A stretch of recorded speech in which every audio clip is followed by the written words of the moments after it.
When I married Anna, I thought I had found the woman I would spend my entire life with. We had been together for 8 years, married for 5, and while life had settled into a routine, I thought that was just part of a long-term relationship. We both had jobs, a small circle of friends, and evenings that often ended with us watching TV or cooking dinner together. It wasn't thrilling every day, but it was comfortable, or so I believed. It started with little things. Anna began dressing up more, even when she was just going to the store. She'd stay glued to her phone, smiling at messages she never shared with me. I tried not to be suspicious. I told myself she deserved her privacy and that maybe she was just chatting with her friends from work. But deep down, I knew something had changed. One night, she came home late. I asked where she'd been, and she casually replied, "Out with friends." When I pressed for details, her smile tightened, and she changed the subject. That's when I decided to check our shared laptop. I didn't want to be that kind of husband, but my gut told me the truth was hiding there. What I found made my stomach twist. There were messages to another man, full of flirtation and plans to meet. Pictures, too, intimate ones.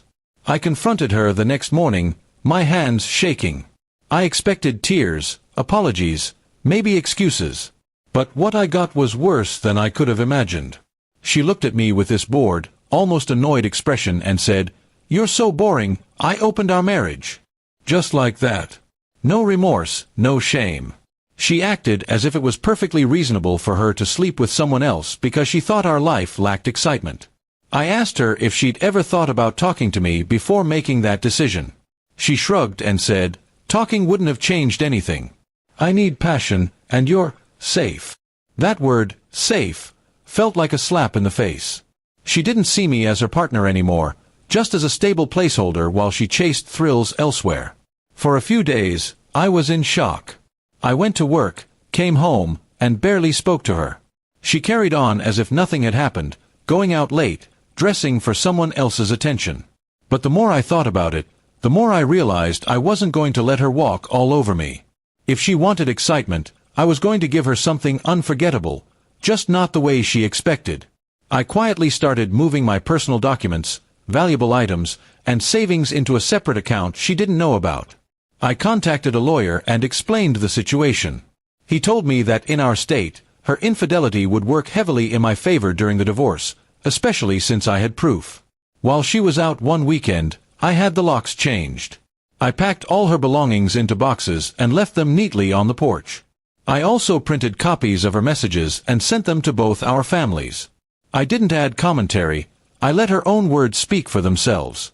When she came home and found the locks changed, she pounded on the door and screamed at me.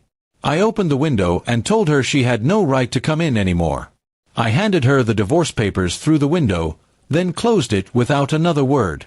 Her expression went from anger to disbelief in seconds. The fallout was brutal for her. Her parents were furious, her friends pulled away, and the man she had been seeing ghosted her completely. She tried calling me dozens of times, leaving messages about how she had made a mistake and how we could work it out. But I didn't respond.